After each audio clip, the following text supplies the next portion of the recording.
An electronic fund transfer is simply the digital movement of money from one bank account to another. It is the backbone of modern banking.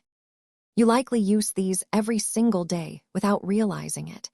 EFT is the technical term for almost any non-paper transaction. Nearly every American household relies on electronic transfers for their income or daily expenses, making it the most common way money moves today. EFT covers many services.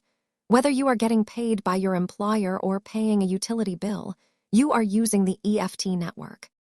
Compared to paper checks, electronic transfers are faster, more secure, and provide a clear digital record for your personal bookkeeping. While traditional electronic transfers can take a day or two to settle, they are still significantly faster and more reliable than mailing physical checks.